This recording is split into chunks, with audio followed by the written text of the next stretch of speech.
सत साहिब सतगुरुदेव की जय। बंदी छोड़ कबीर साहिब जी की जय। बंदी छोड़ गरीबदास जी महाराज जी की जय। स्वामी राम देवानंद जी गुरु महाराज जी की जय हो।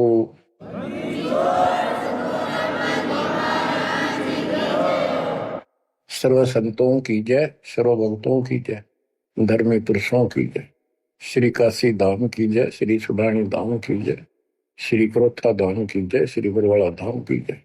सत साहिब परम पिता परमात्मा कबीर परमेश्वर जी हमारे पिता हैं, हमारी माता हैं, हमारे सच्चे बंधु भाई हैं, सच्चे सखा मित्र हैं, सच्चे दोस्त हैं। ये हमारा धन है, ये हमारी पूंजी है। इसको भूलकर हमने असंग जन्म इस काल के लोक में बहुत दुख उठा लिए। ये प्रत्येक युग में आते हैं और हमें समझाने की चेष्टा करते हैं, तुम इस लोक के वासी नहीं हो, ये लोक अच्छा नहीं है। इस पृथ्वी के ऊपर प्रत्येक व्यक्ति देखता है सुखी नहीं है। हम एक दूसरे को सुखी मान रहे हैं कि वो सुखी है, वो सुखी है, वो सुखी है। 24 घंटे टेंशन में रहता है प्राणी। टेंशन हो, काइंड ऑफ टेंशन कुछ भी हो सकती है, पर सुख नाम की चीज नहीं। लेकिन हम अभ्यस्त हो गए और मजबूर हो गए। अब हम करें तो करें क्या, पता नहीं था। फिर भी हमारी आत्मा ये मानती थी कि कोई शक्ति है जो सुखी करती है, दुख दूर करती है। परमात्मा के लिए हम जगह जगह जाते रहे, जाते हैं भी। कोई मंदिर में, कोई मस्जिद में, कोई गुरुद्वारे में, कोई पहाड़ों पर, किसी धाम स्थान तीर्थ पर।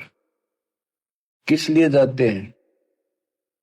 सुख प्राप्ति के लिए जाते हैं। भगवान मिले और सुख दे, धन दे। धन पे दो रोटी तो चाहिए, लेकिन जिस तरीके से हम आज तक ये वस्तु की आशा करते रहे, इन वस्तुओं की, ये 7 जन्म नहीं मिल सकते। गीता अध्याय 18 श्लोक 62 में यही बताया है कि अर्जुन तुम सर्वभाव से उस परमेश्वर की शरण में जाओ, उसकी कृपा से ही तू परम शांति को और सनातन परम धाम को प्राप्त होगा। सनातन परम धाम शाश्वतम स्थानम, यानी अविनाशी लोक, अमर लोक, सत्य लोक को प्राप्त होगा, जहां पर परम शांति है। यहां भी सुखी होगा, परलोक भी तेरा सुख में होगा।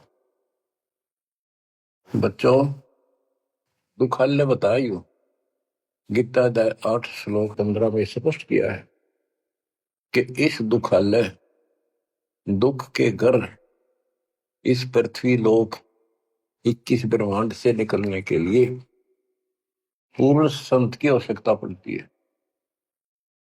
आपको कति क्लियर कर रखा है कि कबीर साहब के अतिरिक्त या उनकी प्यारी आत्मा संत जन जो उनसे रूबरू हुए, उनका साक्षात्कार जिन्होंने सतलोक में किया, और तथा मेरे पूज्य गुरुदेव जी के अतिरिक्त कोई भी सतगुरु पृथ्वी पर नहीं रहा। और उनकी कदर नहीं करी जिन्होंने हमारे कोई सच्चा ज्ञान, सच्चा भगवान बताने की चेष्टा की। क्योंकि हमें विश्वास नहीं हो रहा था कि ये जो बात कह रहे हैं ये गीता वेद पुराणों में नहीं है। ये हमारे को मिसगाइड किया हुआ था, भ्रमित कर रखा था। क्योंकि हम जिनको विद्वान समझा करते थे, संस्कृत बोलते थे धारावाहिक, तो हम उनसे इतने प्रभावित थे कि भगवान को भी रिजेक्ट कर दिया 600 साल पहले जो आए थे।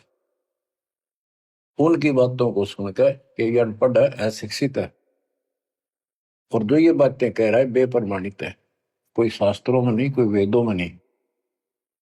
और वो सब देख लेते थे ब्राह्मण लोग, पंडित, ब्राह्मण कोई जाति से लिंक नहीं है यहाँ पर। ब्राह्मण उसको कहते हैं जो भगवान से परिचित है। हम इनको परमात्मा से परिचित मानते थे, इसलिए इनको पंडित कहा जाता था, ब्राह्मण कहा जाता था। ये वास्तव में पंडित नहीं थे, लेकिन यह फीत लाग गई तो इसलिए कहना पड़ता है। ब्राह्मण थे और पंडित थे तो मेरे पूज्य गुरुदेव जी थे, वो भी इसी ब्राह्मण कुल में जन्मे थे। तो कहने का तात्पर्य ये है दास का, वो खुद भी आकर यूं कहा करते थे, मैं भगवान हूं भाई, सारी सृष्टि का रचने वाला हूं। हम बैरागी ब्रह्म पद सन्यासी महादेव, सो हम नाम दिया शिव जी को, वो करे हमारी सेवा। पर ये बात तो बहुत दूर की थी और बहुत कड़वी लगा करती थी, बड़ा दुख पहुंचता था और आज भी पहुंचता है। जो अनजान है उनको ये बातें सुनकर आज भी वो लड़ने झगड़ने को तैयार हो जाते हैं उन बच्चों के साथ जो ये राह बताने की चेष्टा करते हैं। अब प्रश्न चल रहा है कि उस परमेश्वर की शरण में जा, उसकी कृपा से तू परम शांति को और सनातन परम धाम को प्राप्त होगा। उसकी पहचान कैसे करें? हमारे लिए वेद गीता ये हमारे ऑथेंटिक शास्त्र हैं, ग्रंथ हैं, स्पिरिचुअल हैं। इनसे ही तो पहचान होगी भगवान की, क्योंकि हम इनको भगवान के बारे में जानते थे कि इन भगवान की पूरी महिमा लिखी है। तो उस समय परमात्मा खुद कहा करते हैं कि वेद मेरा भेद है, मन्ना वेद के माही, जौन वेद से मैं मेरू ये वेद जानते नहीं। परमात्मा स्वयं कहा करते हैं कि ये वेद मेरी ही जानकारी रखते हैं, लेकिन इन वेदों में लिखे ज्ञान से मेरी प्राप्ति नहीं है। परमात्मा के इस वाक्य के लिए आपको बहुत सारे प्रमाण दिए गए हैं। यजुर्वेद अध्याय 40 मंत्र 10 में कहा है कि कोई तो परमात्मा को साकार बताता है, जैसे राम कृष्ण के रूप में अवतार धारता है, यानी जन्म लेता है। कोई कहता वो जन्म नहीं लेता, अजायत है, निराकार है, पृथ्वी पर नहीं आता। परमात्मा साकार है या निराकार है, पृथ्वी पर आता है या नहीं आता है, इसकी जानकारी तत्वदर्शी संतों से पूछो। इति सिद्धों, वेदों में वो ज्ञान नहीं है जो भगवान के बारे में पूरी जानकारी रखता हूं। इसलिए संत गरीबदास जी ने कहा है, ऋग यजु है साम अथर्व, ये चारों वेद चतुर्भंगी रे, सूक्ष्म वेद बाँचे साहेब का, सोहन शासक संगी रे।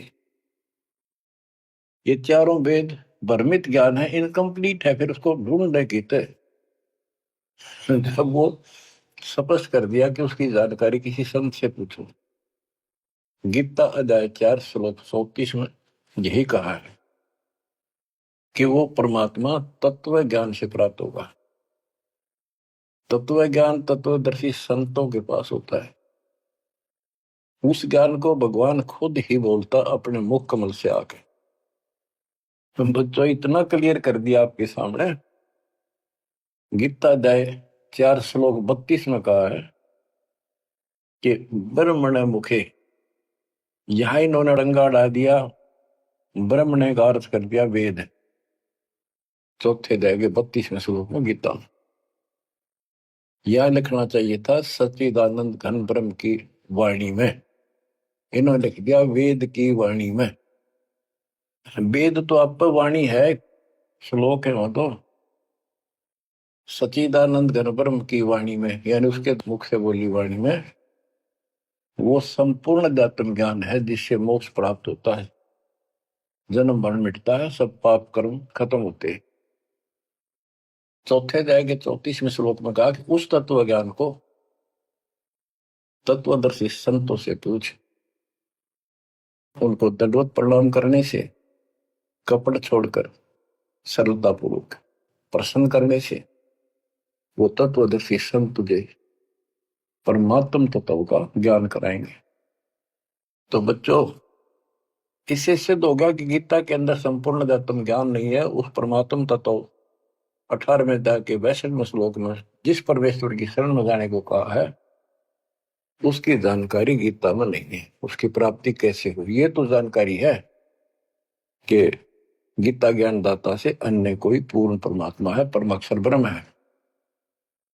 अब जैसे यही कुरान के अंदर है, सूरत फुरकानी 25 आयत 52 से 59 में स्पेशल नाम कबीर भी लिखा है कि कबीर है वो जिसका नाम कबीर है, उसने सारी सृष्टि रची, सब्रमंडों की उत्पत्ति की, 7वें दिन तख्त पर जा बैठा, 6 दिन में सृष्टि रच गए।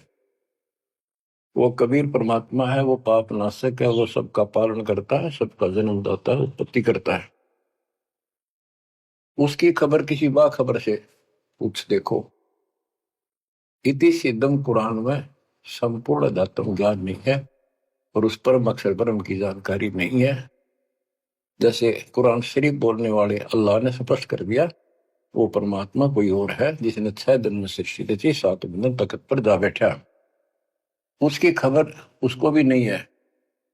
वो भी संकेत करता है किसी बाखबर तत्वदर्शी संत से पूछो। तत्वदर्शी संत 700 साल पहले खुद मालिक आए थे, हमने उसको रिजेक्ट कर दिया अपनी अज्ञानता के कारण। इतने सुख दिए उस दाता ने, हमारे मुंह का थूक सूख जाता था। अपने घर पर हुए सुखों को दूसरे को बताते बताते, और सुनने वाले को एक पर भी विश्वास नहीं होता था, क्योंकि वो काम ऐसे थे जो उनके कदे नहीं सरे, जो श्रोता थे बहुत अच्छे सुनते थे। दूसरे कबीर साहब दानक तुलाहा शूद्र जाति 600 साल पहले जाति पाति छुआछूत चरम पर थी। तो यह सारी समस्या ऐसे अड़ी रही। बच्चों, अब कति सुलझ गया, स्पष्ट हो चुका है। कबीर 9 मन सूत उलझिया ऋषि रहे जखमार, और सतगुरु ऐसा सुलझा दे उलझे न दूसरी बार। तो अब ये सुलझ तो ऐसा गया है, इस कलयुग में तो उलझ जाएगा नहीं। और फिर साथ में ये ऐसे प्रत्यक्ष ऐसे इंस्ट्रूमेंट उपकरण चल गए, हाथों हाथ देख लो इसमें स्पष्ट वीडियो के अंदर।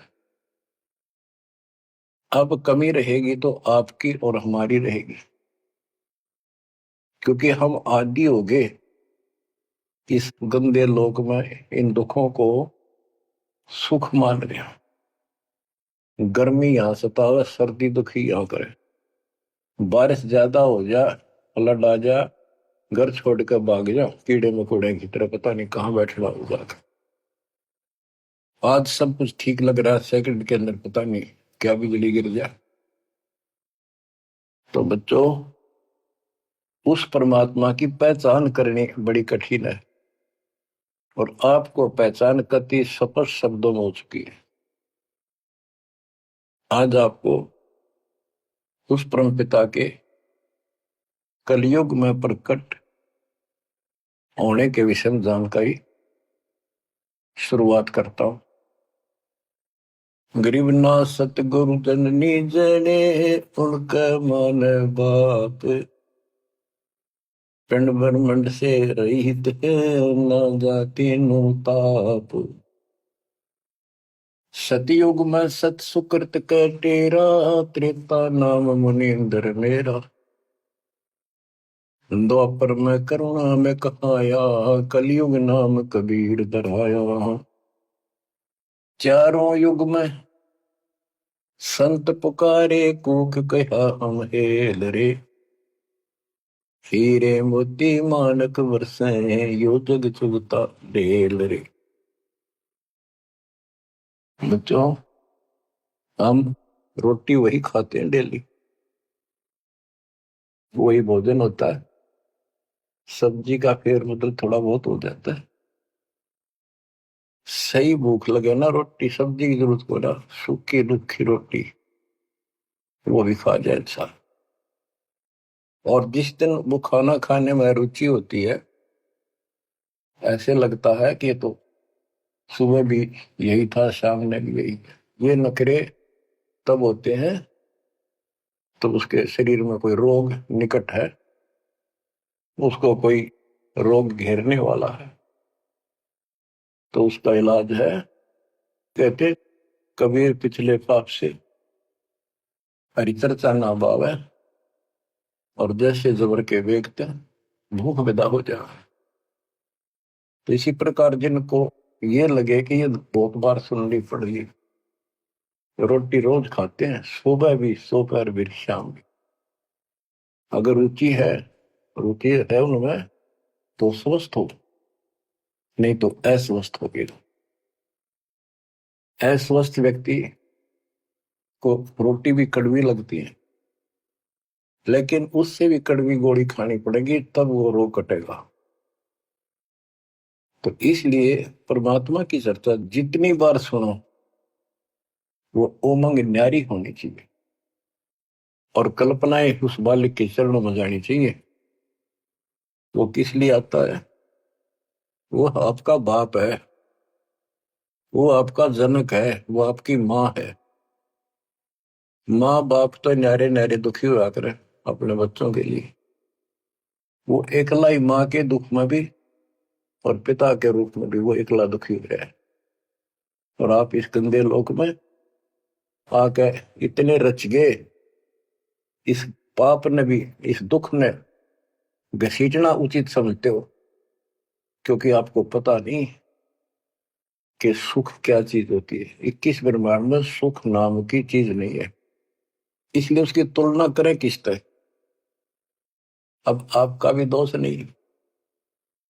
जो आदमी असंख्य जन्मों से इस नरक में पड़ा है, वो हैबिचुअल हो जाता है, इतना ही सब कुछ है। और सबको देख रहा है, ऐसे मर रहे हैं, ऐसे जी रहे, कोई जी रहा, कोई मर रहा, कोई बात नहीं, वो मर गए, हम तो ठीक हैं। खे दे गाड़ी ले जानी बराबर गए, और एक्सीडेंट में दो बगरा पड़ा होता है। एक बार दुख साथ होता है, भाई क्या होगा बेचारों का, और हम चल स्पीड में हमने जल दिया है, तो ये बस की बात नहीं, ये तो ऐसे चलेगा, ना कोई रुक सकता है। क्योंकि हमारे को ऐसे सेट कर रखा है कि हम ना तो काम बिना रह सकते, और अब ज्ञान हो गया हम राम बिना भी नहीं रह सकते। तो संसारिक चोचों भी चलेगी, और इस समय हमने भक्ति भी करनी पड़ेगी। चूचू के बारे में बताऊं आपको, एक दरोगा जी पुराने समय में ये घोड़ों पर चला करते थे। किसी कामवश थाने से दूसरे गांव में जा रहा था, भयंकर गर्मी थी, प्यास लगी घोड़े को भी खुद को भी। एक किसान रेहट चलाता था, रेहट से पानी निकालते थे, और उसमें शोर बहुत होता था, और उसमें एक लंबी सी चैन होती थी, लोहे की बनी हुई, नीचे तक जाती थी, पानी भी सैकड़ों फुट नीचा होता था। उसके बाल्टियां फिक्स होती थी चैन पे, और वो जब एक और टाइप उसमें बैल चलता था, वो घुमाता था, तब वो ऊपर पानी आता था, नीचे खाली बाल्टी जाती थी। तो नीचे से पानी आ रहा था, तो बाल्टियां शोर करती हैं, और उसमें वो लकड़ के लठ गाड़े जाते थे उस चैन को सपोर्ट देने के लिए, उस पुली को। तो उसमें चर्र चू की आवाज निकलती रहती थी उन कल पुर्जों से। ऐसे देसी सा जुगाड़ होता था। तो दरोगा जी को प्यास लग रही थी, घोड़ी भी प्यासी में रहती, पानी देख कर दोनों उधर आए, और पानी जो नाले में जा रहा था, जहाँ खेत में प्रवेश कर रहा था, बालू रेत होता था उसमें, और पानी साथ साथ खेत में फैलता रहता था, और 5 मिनट भी पानी आना बंद हो जाता, पानी वो जमीन पी जाती थी। पानी चल रहा था, रेट चल रहा था, पानी निकल रहा था, तो पानी उस नाले में भरा था, कच्चे नाले होते थे। तो दरोगा जी निकट आया, पानी चल रहा था, तो चू चू की आवाज से चर्र चू चल रहा था, वह घोड़ी पे तक क्या दूर बाज गई। थानेदार बोला, इस चू चू को बंद कर, मेरी घोड़ी डरती है। किसान ने डरते न रेट थाम के रोक दिया। वह चू चू तो बंद होगी, साथ पानी भी। जमीन पीगी तेन वाए। दुर्गा बोला, पानी निकाल। किसान ने फिर रेट चला दिया, और रेट चलने का जब तो पानी आओगा। वो फिर चू चू चू हुई, घोड़ी फिर भागी। ऊपर दरोगा, उसने फिर कहा, चू चू बंद कर। उन्हें चू चू बंद कर दी, और रेट रोक दिया। उन्हीं के टा इतना खेत पानी पी गया जमीन। किसान बोला, दरोगा जी, इस चू चू में पी गए तो पी गए ना, दोनों मरोगे। इसमें पीना पड़ेगा। और कोई विकल्प नहीं आ पाए। 8 किलोमीटर तक कोई पानी का व्यवस्था नहीं, ऐसे चू चू वाले पाओगे सारे रेट। तो बच्चों, इस 21 ब्रह्मांड में या चू चू बनी रहेगी। ये हो गया, वो हो गया, यू काम रह गया, फलाना रह गया। वो न बोला, मैंने बोला, या चू चू चलने जाएगी, पर इस समय पी जाओ मुंह टेक कर, तो जान बचेगी। तो बच्चों, अपने समर्थ को पहचान लो, तो आपका दृढ़ विश्वास हो जाएगा, तब कुर्बान होगे, वैसे नहीं रह जाता। सतयुग में सत सुकृत के टेरा, त्रेता नाम मुनि धर मेरा, द्वापर में करुणा में कहाया, कलयुग नाम कबीर धराया। है अपनी महिमा खुद बता के गए, फिर भी ना समझ में आई बच्चों के। लेकिन उसने तो ज्ञान दिया, वो 11 कबीर पंथियों ने उसका सत्यानाश कर दिया। बहुत सी सच्चाई काट दी, फेंक दी, ग्रंथ छोड़ा नहीं ठीक से। फिर भी सच्चाई बहुत कुछ दबी रही, उनके समझ में ना आई या के है, वह छोड़ दी। इसकी पूर्ति अपने बेटे गरीबदास जी द्वारा, अपनी प्यारी आत्मा सूरवीर के द्वारा करवाई। सतलोक ले गए। कबीर साहब कहते हैं, जो देखेगा धाम को सो जानेगा बुझ। गरीबदास, तो से कहूं सुन गायत्री कुछ, ये गुप्त रहस्य बता देता हूं। जो मुझे सतलोक में देख लेगा, वो मानेगा कबीरी जगोट। और चाहे किससे अगर शर पटक लियो, कोई नहीं माने।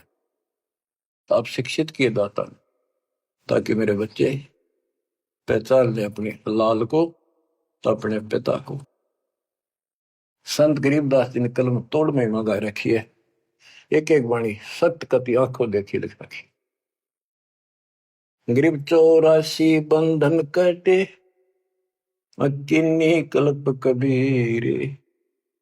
भवन चतुर्दश लोक सब टूटे यम जंजीर।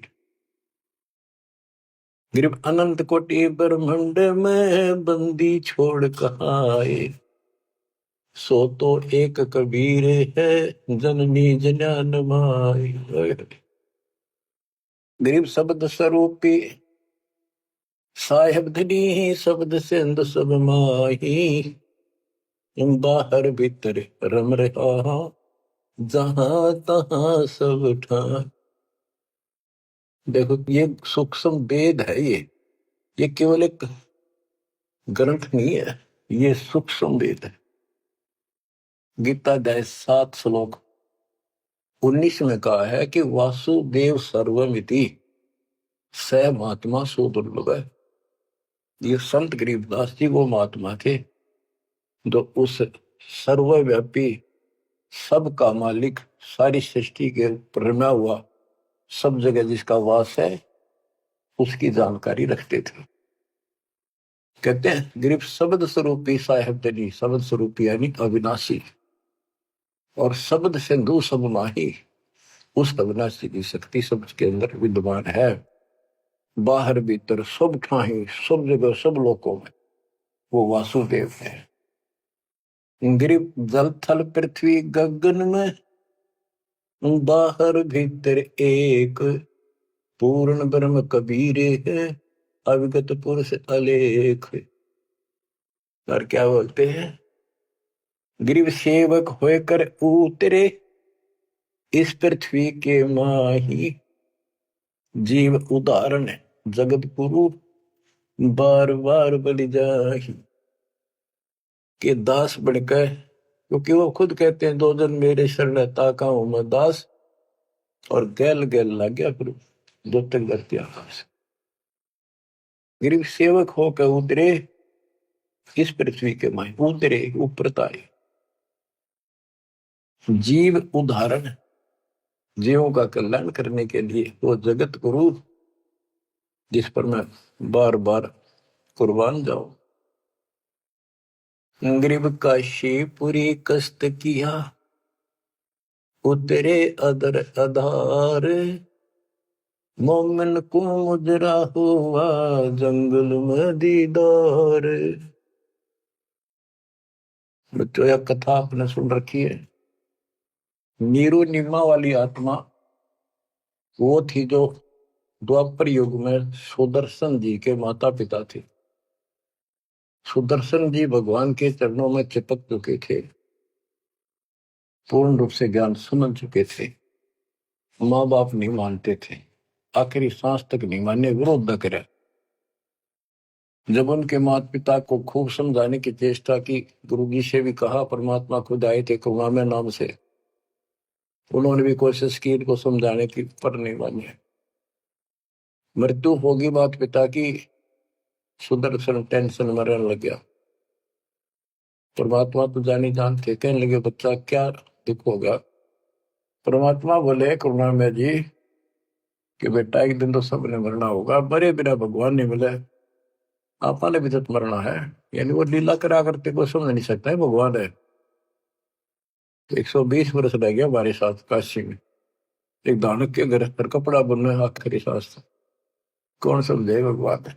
ईब समझाएंगे, ईब समझाएंगे, मर जाएंगे रोगों पे इस बिना, जब ये स्वीकार करेगा। तो सुदर्शन जी बोले भगवान आप जाड़ी जान हो, आपने कति अंधेरा हटा दिया, मौत होते पहाड़ में जाओ, भगवान के घर चलेंगे, आपके चरणों में रहना। पर दुख इस बात का है, इतने अच्छे इंसान थे, बहुत ही अच्छे, और दाता अब ये सदा दुख पाओगे, कभी कुत्ते, कभी कुतिया, कभी गधे, कभी गधी। देखिए बूढ़ी पड़ेगी। हरि ने मुझे पाला पोसा, और हिट के प्रति यो प्रेम है कि ना मेरे नीच को पाला पोसा, आज में इनका कुछ नहीं कर सका। अपने बच्चे को इस तरह दुखी देकर, मोह नहीं था उसका, दुख ये था कि ये दुख पाऊंगा, बहुत कष्ट होगा। देखिए बूढ़ी बनी, जिससे जन्म होया मैं उसका भी उद्धार नहीं करा सका। तो कोई न कोई काट तांट लावे है, अड़ंगा डावे है, क्या करे, ना मान माँ बाप के लाके मर्यादा। परमात्मा बोले बेटा दुख ना मान, इनको भी मैं राह लाऊंगा, और 83 लाख में मैं नहीं जान दूंगा, और इनको मुक्ति दूंगा मैं, चाहे कितने जन्म लाग जाए बेटा। सुदर्शन को शांति हुई, दंडोत प्रणाम किया। तो वो सुदर्शन के माता पिता थे नीरू और नीमा। ये एक जन्म ब्राह्मण हुए, परमात्मा उनको 5-6 साल की उम्र के बालक लावारिश मिले, उन ले आए, घर पर ले आए, नगर में मुनादी कर दी, वह किसी का बालक हो, ना यू बताता कौन हो, कितना आया हूं, 5-4 साल का था। तो गांव वाले ने देख लिया किसी का नहीं है आसपास भी, भाई तू रख ले, पाल पूछ ले, कोई आओगा तो दे दिए, अभी ठीक है, ना हो तो तुम्हें अपना पाल दे, तेरा संतान नहीं, संतान नहीं थी उनका। परमात्मा एक 2 साल रहे, उनको समझाया करते भक्ति कर लो, भगवान बिना कुछ नहीं है, 2 दिन का जीवन है। फिर ब्रह्मा विष्णु महेश परमात्मा नहीं है, और ब्राह्मण कुल में जन्म होने से ब्रह्मा विष्णु महेश तो ऊपर सुनना नहीं चाहते थे। कई दिन कहते रहे, समझाते रहे, ना माने, परमात्मा के थप्पड़ मार दिया, तुम्हारा दादा बन गया, मैंने पाला पोसा। परमात्मा अंतर्ध्यान हो गए, अब कोई नहीं माने, खोपड़ी घूम रही है इनकी। अगले जन्म में फिर ये ब्राह्मण हुए, गौरी शंकर सरस्वती का नाम था।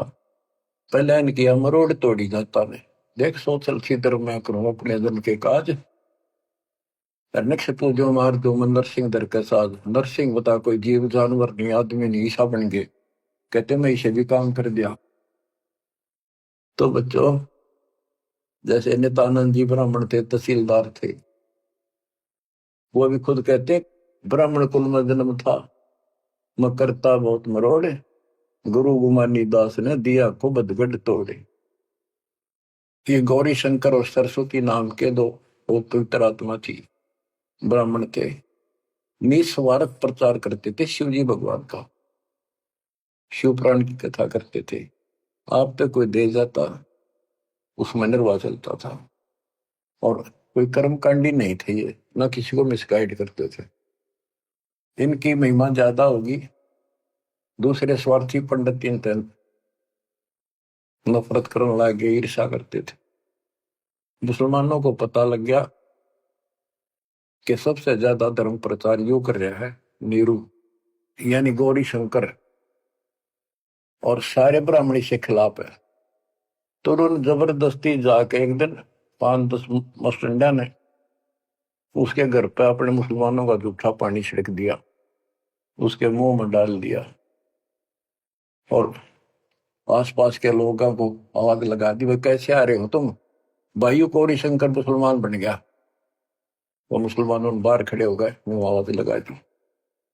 वो देखे भाई तेरा मुसलमान आ रहे हैं, बैठे हैं, और उसको साथ बैठ गए। तो वो तो चाहे थे, सब ने इसको जाति से निकाल दिया, धर्म से निकाल दिया, कोई बात नहीं करेगा, इसको निकट नहीं आने देगा, इसको गंगा जी में स्नान नहीं करने देंगे, क्यों कम वक्त है, दीन भ्रष्ट हो गया इसका। और गौरी शंकर के समझ में नहीं आ रही, मैंने कुछ करा नहीं ना, मुसलमान बनया, अब कहाँ जावे, सब बन गया मुसलमान। अब 2 रोटी का धंधा था वो बंद हो गया प्रचार का। तो उसने फिर कपड़े बुनने का काम शुरू कर दिया, इसमें कुछ नहीं लगता, जंगल से लकड़ी काट लाए, 5-4 लठाई की जरूरत होती थी, उसमें गाड़ के और कपड़ा उसमें टांग के, वो छोटे बड़े रास्ते छोड़ी होते हैं वो ले आए, कपड़ा बुनने का काम कर दिया। संतान फिर भी नहीं दी जाता। बच्चों, अब अगर आपने भगवान पाना है, भगवान के घर जाना है, इस गंदे नरक से निकलना है, तो सारी बात उदास बताओ न, अमल करियो। देखो संतान है अच्छी बात है, अगर आप भी और संतान भी भक्ति नहीं करती तो एक अन्य के नहीं, आप भक्ति करते हो और आपकी संतान भी मार्ग पकड़ गई, नो प्रॉब्लम। लेकिन इसमें कोई शक नहीं, शंका नहीं, एक लेवा एक देवा दो तुम, कोई किसी का पिता नहीं। ये हार्ड एंड फास्ट रूल है, और ये कति यूनिवर्सल ट्रूथ है, ये आपका कोई नहीं है। आज मृत्यु हो जाएगी, कल बाप तक कितना गधा बनेगा, माँ बनेगी कितना अच्छे कर्म मन मनुष्य हो जाएगी, तो दूसरी जगह स्त्री पैदा हो जाएगी, कोई वाला पति गधा बनकर घूम रहा है, बेटा पता नहीं कहाँ पशु बनेगा, बेटी पता नहीं कहाँ। ये शरीर छूटता जागा, न्यारे न्यारे सपने में भी नहीं मिल सकते तुम आपस में, कदे ईर्ष्या के चिपटे बैठे हो, हाँ खोल लो। अब आप परमात्मा के ऑपरेशन थिएटर के अंदर हो, अब उसको पता है कैसे ट्रीटमेंट आपका करना होगा, अगर करवाना है तो। यही तो भूल गिर रखी है, यू मेरा परिवार मेरा, रिश्तेदार मेरा। ठीक है, ये अस्थायी जुगाड़ को भी निभाना पड़ेगा, इससे दूर नहीं भाग सकते। क्यों, एक लेवा एक देवा दो तुम, लेन देन करना पड़ेगा, और हम समर्थ की शरण में आ जाएंगे तो इस लेन देन को बहुत हल्का कर देगा, अपने कोटे तो पूरे कर देगा। तो बच्चों, गौरी शंकर से उनका नाम बदल दिया, नूर अली गौरी शंकर का, सरस्वती का नाम नीमा, नियामत, तो उनको नीरू और नीमा कहने लगे। उनका संतान नहीं दी दाता ने, वो नहीं चाहते थे कि ये फंसे फिर दोबारा इस नरक में। ना संतान देने में क्या दिक्कत आओ थी उनके, बाएं हाथ का खेल है। तो बच्चों, परमात्मा संतान दे सकते थे, जैसे अब्राहम सुल्तान था, हम तो धन मांगते फिरा, हे भगवान धन दे दे धन दे दे, और धन में सड़े था, उसको उसका संतान और प्राणी गगन तार रखे थे, घोड़े और घोड़े कितने थे, उस नरक से निकाला अपनी उस आत्मा को, गड़ने नहीं दिया, उसमें सड़ने नहीं दिया उसने। तो ये ऑपरेशन है। एक्स्ट्रा आइटम रहने कौन दिया आपके पास? जिनकी जरूरत है उसमें कसर नहीं छोड़ेगा। आप नोट कर लो। साई इतना दीजिए जा में कुटुंब समावे, हम भी भूखे ना रहे, अतिथि ना भूखा जा। अब जिनका संतान नहीं है ना बच्चों, संसार तो कुछ भी कहे, पर दास कहे उसको ऊपर अमल कर लो। उन्होंने लगातार कई जीवन भगवान के संपर्क में आते रहे, पार बेशक ना हुए, पर मर्यादा घड़ी गजब की रखी उन्होंने। किसी का मारा नहीं, ना किसी का रखा, ना किसी को तंग किया, यानी लेन देन बढ़ाया को नहीं, अपना पल्ला बोझ कर जीवन जिए। आज वो आत्मा मालिक की शरण में आ गए, तो अब वो संतान मांगेंगे तो भगवान ना दे, क्योंकि उनका संस्कार खत्म हो चुका है। वो क्यों फंसा होगा इस अपने बच्चे सड़ंगे में? उनका तो अगला कदम सतलोक में है। देखो बहुत जबरदस्त काम है, समझो इस बात को। संतान बुरी नहीं, यदि भक्ति पर लग जाती।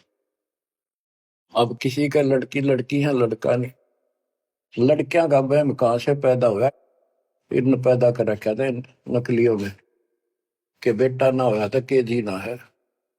लड़की को तो संतान भी नहीं माना जाता था कि बड़ा लड़का मृत्यु हो ना, जब अंतिम संस्कार करा तो गति हो जा, ज्येष्ठ पुत्र मुखाग्नि दे, उसकी गति होती है। अरे रामचंद्र का वनवास हो गया, पर वो जा लिया जंगल में। राजा दशरथ बाद में चौबारे पड़कर मर गया। रामचंद्र नहीं आया, उसने मुखाग्नि देना, जेठा पुत्र था, ज्येष्ठ पुत्र था। तो फिर इसका मतलब दशरथ की गति हुई है? को नहीं। वो पुत्र होते हुए भी उसकी व्यवस्था से वंचित रहेगा। तो ये अज्ञान भरा पड़ा था, हमारे समझ में आवे नहीं थी, उनकी सारी मान्यता थे, जो झूठ बोलते थे जितने। अब कबीर साहब कहते हैं लड़की लड़की है ना, वो लड़के वालों से भी सुखी मान लेना, वो अच्छी आत्मा है, संस्कार बढ़िया हो। अब ये सारी बात उल्टी है संसार से हमारी, इसलिए ये सारी उठपटांग सी लगे। भक्ति मार्ग में जो दाता जैसे रखे नहीं रही हो, ज्यादा तड़पने की जरूरत नहीं, ज्यादा कल्पना करने की आवश्यकता नहीं। ठीक है, बेटे हो, बेटा बिना भी काम नहीं चलता, बेटी बेटियां अपनेगा क्या? और बेटे बेटा के जाटेंगे जो बेटी ना बीता है। तो जो व्यवस्था भी आखिर में यहाँ के आपने अर्पणा होगा, ज्यो रखो त्यों ही रहूं, मेरा के चारा खाने जात खरीद हो गुलाम तुम्हारा। ये भगवान जैसे रखो, बेटा दो, पालेंगे पोसेंगे आपकी आत्मा ने, राह पर लावांगे, और छक्के आपके बच्चों की सेवा करेंगे, क्योंकि अंदर नौकर है मालिक के। संतान परमात्मा के बच्चे मान लो, सेठ के, जो हमने सब न दे रहा है, उनके लिए भी हमारे लिए भी। बेटी होगी, बेटी को भी पैसे पालेंगे। अब तो बेटी देवी होगी, बेटी को क्यों बुरा मान रखा था? ऐसा जुल्म देखा हमने, बेटियों हो जाती थी जिनका रोया करते, माथे ठड़का करते, हम देखा करते छोटे छोटे। हमारे पड़ोस में एक ना 3 बेटी मारती, कति संभाली नहीं कि मर जा, ठीक से खेत में चले जाते, भूखी पैसी काग होकर उनको मर जाती। बेटा भगवान ने भी नहीं दिया, फिर बेटी हुई। उसने किसी से जाड़े जपटे पूछा, ताछी करवाई, जंतर मंतर ये हाथ दिखाए। उसने कहा जब तक तेरी बेटी नहीं जीवेगी ना, तेरा बेटा नहीं होगा और ना जीवेगा। तो उस पाप आत्मा ने एक लड़की जीवित रखी, जब उसका 2 लड़के हुए, बड्डे हो लिए, जब उन्हें रोज कुटे, दूर थी पिटती दिख सुनावा। बच्चों समझ लो इन बात। एक लेवा एक देवा दूतम, कोई किसी का पिता नहीं पूतो। बेटी को ये कैसे दुश्मन मान रखा था हमने कि दान देना पड़ेगा, दहेज देना, ब्याना, यूं करना, फलाना करना, और कभी छूत कभी खोतड़ी के देशनदारी, ऐसा हमने अपने ऊपर आप लाद रखा था। वजन दाता ने ठा के दर दिया, मेरे बच्चा ने इस बात को मान लिया कि सफर में चलने वाले व्यक्ति को वो थोड़ा सामान लेकर चलना चाहिए। तो बच्चों, इस मार्ग पर मालिक जैसे रखे। कबीर साहब कहते हैं राम रटत कन्या भली साकट बुलाना बहुत, और छेरी के गल में गलत ना जिसमें दूध न मूत। जैसे बकरी के गल में एक थन जैसा लटका रखा लाना और एक आने का निखाम का वजन है, तो इसी प्रकार वो बेटा जो भक्ति नहीं करता, बेटा भक्ति करता तो देवता है हमारा, और बेटी करती है तो देवी का रूप होगी। और अब बेटी कैसे हम विदा करते हैं, कितनी प्यारी लगती है, चिंता करने की जरूरत नहीं होती किसी बात के, मालिक की शरण में आ गई तो एक देख लो आप, आपके संस्कार चेंज कर दिए दाता, और इसे बदल देगा ना, देखते रह जाओगे कि हे भगवान सचमुच जिसा सुना था दाता ये किस पाए आप तो। अब प्रसंग चल रहा है कि नीरू निम्मा को संतान नहीं दी दाता ने, और वो रोया करते डेली, हे भगवान, हे परमात्मा पुत्र दे दे, हे परमात्मा जो दे दे। अब बच्चों अपने वचन के पक्के दाता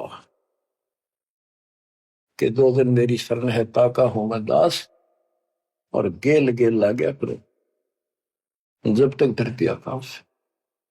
अपने उसी नियम के आधार पर वो परम पिता उस नीरू नीमा को फिर से मिलने के लिए आए। अब नीरू नीमा का गंगा में स्नान करना बंद कर दिया, गंगा घाट पे मुसलमान होने के नाते। तो वो एक गंगा का जल लहरों के द्वारा उछल के एक तालाब का रूप हो रहा था, तो उसमें स्नान करने जाया करते। वो लहर तारा सरोवर नाम से प्रसिद्ध था। आसपास सुंदर सुहावना पेड़ पेड़ उगे हुए थे, बहुत सुंदर व्यवस्था थी, प्राकृतिक दृश्य बहुत सुंदर था। प्रतिदिन स्नान करने वहां जाया करते। वो सोन के कुटिया से 2-3 किलोमीटर दूर था, सैर भी हो जाती, नहा के अपना वो फिर भी शंकर भगवान को याद रखते थे। बेशक लोग दिखावा अल्लाह अकबर करे जंदे नमाज करते थे, पर हृदय में जगह उनकी थी शंकर भगवान की। इसी रूटीन में वो जा रहे थे, और पहले दिन रिश्तेदार आए, यानी पास पड़ोस में किसी के, तो उन्होंने पूछा नहीं माँ तो बालक को नहीं, कई साल हो गए, एक बालक तो चाहिए था, एक लड़का तो चाहिए था। लड़की ना मांगा करते हम, लड़का एक तो होना चाहिए, बुढ़ापे का सहारा हो जाए, न हो जाए। यानी वही से इंजेक्शन लागी, उसका भूल सी पड़ी थी, फिर याद आ गई, सारी रात रोई, हे भगवान एक बच्चा दे देते, हे भगवान एक जातक दे दो, हमारा गुजारा हो जाए, लोग ताने मारे हैं। और ना तो नो करते करते स्नान के लिए चल पड़े। रोती है जा रही है, कहती जा। नीरू नीमा से कहने लगा कि नीमा क्यों अपनी आंख खराब करती है रो रो के, इतनी उम्र बीत की, भगवान ने संतान देनी होती तो दे ही देते, हमारी किस्मत में नहीं है, आंखें भी खो बैठेगी, कोई सहारा है नहीं बुढ़ापे का। लेकिन वो रोते रहते जैसे भी तालाब पर पहुंच गए। उधर से परमात्मा सतलोक से चलकर आए, एक शिशु रूप धारण किया, उसी सरोवर में, लहर तारा सरोवर तालाब में कमल के फूल पर आकर विराजमान हो गए। इस घटना के प्रत्यक्ष दृष्टा ऋषि अष्टानंद जी, जो वहां के प्रसिद्ध स्वामी रामानंद जी ब्राह्मण पंडित वेदाचार्य के शिष्य थे, वो प्रतिदिन स्नान करने वो भी जाया करते थे। वो दूसरी साइड में बैठते थे, एकांत स्थान में स्नान करके, उसी तालाब में प्राकृतिक सौंदर्य ज्यादा था, शांति थी, वो अपना ध्यान लगाने की चेष्टा करने लगे। इतने में आकाश से कोई प्रकाश आया, गोला सा आया। उसने देखा तो उसकी आंखें चुंधी आ गई, देख नहीं सकी। आंखें बंद हुई तो उसमें एक बालक दिखा, नवजात शिशु। जैसे हम सूर्य की तरफ देखते हैं तो देख नहीं सकते, जब हम आंखें बंद करते हैं तो उसमें एक गोला सा दिखा, नीले रंग का, कभी पीला हो जाएगा फिर लास्ट में। वो सूर्य का आकार दिखा, प्रकाश रहित। दोबारा आंखें खोल लिए, दिखने लगा हुआ तो वो देखते देखते प्रकाश लहर तारा तालाब के दूसरी साइड में कोने में समाप्त हो गया। अष्टानंद जी ने सोचा तेरी भक्ति का कोई चमत्कार है। वो तो उसका समाधान कराने के लिए चले गए अपने गुरु जी के पास। गुरु जी से प्रश्न किया कि हे गुरुदेव, आज मैंने समाधि लगाने की चेष्टा कर रहा था, ध्यान लगाने की, ऐसे लीला देखी, ऊपर से एक प्रकाश का गोला आया, आंखें सहन नहीं कर पाई, मैंने आंखें बंद की तो एक बच्चा दिखा उसमें, बालक लड़का। ये क्या लीला थी? मेरी कोई भक्ति की उपलब्धि है या कोई भ्रम है? रामानंद जी को जैसा ज्ञान था बता दिया, बेटा ना तेरी भक्ति की उपलब्धि ना ही कोई भ्रम। ऐसी लीला भगवान करता है जब ऊपर के लोक से नीचे आता, स्वर्ग से, और किसी माँ के यहाँ गर्भ में जन्म लेगा, फिर अपना जो निर्धारित कार्य करने आता है उसको पूरा करता है, वो करेगा। ये काशी में किसी के यहाँ जन्म लेगा, जीव का उद्धार करेगा।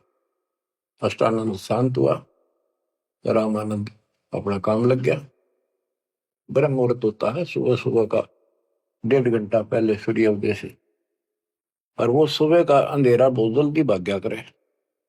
अंधेरा बहुत दिखेगा, थोड़ी देर में रोशनी, फिर रोशनी, फिर कति क्लियर सा हो जाता है। तो नीमा पहले स्नान करने गया, जाग बड़ा करती नहाती थी, नीमा स्नान करके बाहर आई और नीरू स्नान करने के लिए प्रवेश किया उस तालाब में। नहावा था मलमल के। तो नीमा जो कपड़ा बांध कर नहाई थी, कपड़े बदलने के बाद उसको धोने के लिए फिर पुनः किनारे पर गई, तो थोड़ी सी दूरी पर एक बच्चा दिखा कमल के फूल पर हाथ पर मारता हुआ। नीरू से कहा, देखियो जी एक बालक है कमल के फूल पर डूब गएगा, बचाइए बचाइए इसमें। नीरू ने ध्यान नहीं दिया, गया तो मेंटल होली कती, कहने लगा तू पागल हो चुकी है, कितनी समझा ली, मान जा। कितने पानी में बालक दिखने लग गए, हे भगवान, तो भी पागल होगी, कैसे संभालूंगा तेरे को? वो कहने लगी सच्ची बात है, देखो तो एक बार देखो। बहुत जोर से बोली, जिधर संकेत करे थी हाथ का, देखा तो सचमुच एक बालक कमल के फूल पे, आओ देखे न ताओ देखी, फटाफट उससे कमल को उठा लिया, फूल समेत उठा लिया उसको। ओहो, और नीमा को दे दिया कि ले जा। सच में तो डूब जाता। और नीमा, ओए होए बच्चों, बहन बेटी का, औरत का, किसी का भी बालक उसने प्यारा बहुत लग गया करे, क्योंकि उसको पता है माँ है वह, और है ना तो बनने वाली है। बच्चों का विशेष लगा होता, किसी का भी विशेषता है परमात्मा की दी हुई। और उसके पास तो मालिक उस बालक के रूप में भगवान, जिसका नाम ले लिखा शरण शरण हुआ हमारे शरीर में, शरण शरण। आंसू आ जाते प्यार में कि धन्य हो बहन, धन्य हो नीमा और नीरू, जिसकी गोद में वो असंग ब्रह्मांड का मालिक स्वयं आ गया। बच्चों ध्यान दो इन बातों के ऊपर, वो कैसे कष्ट उठा रहा है, कैसे हमारे लिए बेइज्जत हो रहा है। जैसे इब्राहिम सुल्तान के वहां जाकर एक बंदी नौकरानी बन गया, उसकी चारपाई बिछाई, बिस्तर लगाया, और उसने उसका 3 कोरडे मारे। उसको अकल ठिकाना करने गए थे कि मैं एक घड़ी इनसे जहां पर सोई था तो मेरा यो हाल हुई, तो सो अदर सुराता तेरा के हाल विदाता। चक्कर आ गया उस वक्त को, खान साहब को। तो बच्चे हमारे लिए इतना कष्ट पा रही है, देखी ताके पड़े पानी में, और कित वहां जो लाए के घर जहाँ खाना ना पीना टाइम तक ढंग का नहीं। तो वो हमारे को से कितना प्यार करता है। हम इतने निकम्मे हो गए, इसने वहां भी छोड़ आए और अब भी इसका ठोकर मारा। इसकी इस उपकार का भी हम कोई ऐसा नहीं मानते। गरीबदास जी कहते, काशीपुरी कष्ट किया उतरे अदर अदारे, मोमिन को मुजरा हुआ जंगल में दीदार। गरीब कोटि किरण शशि भानु सोधा, आसन अदर विमान, पर सतपूर्ण ब्रह्म को शीतल पिंड और प्राण। जब नीरू ने उठाया तो उसकी भी एकदम शांति हुई, और उधर से निमानंद में गोद में लिया। कहते एकदम ऐसा खुशी हुई, परम शांति इसी के पास मिलती है। पर सतपूर्ण ब्रह्म को, पूर्ण ब्रह्म को छूते ही शीतल पिंड और प्राण। ग्रीव गोद लिया मुख चोम कर, हेम रूप झलकांत, जगर मगर काया कर, दमक पद्म अनंत। गोद लिया, मुख चूम गए उस परम पिता का। देखो किस्मत, देखो उसकी, नीमा की। नीमा पिछले जन्मों में सतयुग त्रेता में परमात्मा की बहुत सेवा कर चुके थे, वो आत्मा थी ये। कहां से भूमिका बनाने लगता है मालिक, कहाँ जाके उनको कैसे निकालता है। आपके पीछे भी ऐसे पड़ा हुआ था, आपको आज ऐसे समय में जन्म दे दिया मालिक ने घुमा फिरा के। अब आप समझदार बना दिए, उपकरण दे दिए, घर बैठे मालिक की चर्चा, और कैसे ध्यान से कैसे आनंद ले रहे हो। ये भगवान पे ना नहीं मिल सकती ना। ये सारी उम्र ये बकवाद कर करके मर गए हम। सोचो ये बातें संसार की, ये कर लो वो कर लो, वो ने बोला मैं न्यू कर दूंगा, ये सारी बकवाद काल न ला रखी। ये दाता की व्यवस्था है जो आज तुम्हारे ऊपर अमृत पे आ रहा है। तो बच्चों, मालिक की शेष महिमा जब दाता की आज्ञा होगी सुनाएंगे। परमात्मा आपको मोक्ष दे, अपने चरणों में रखे। सत्साई।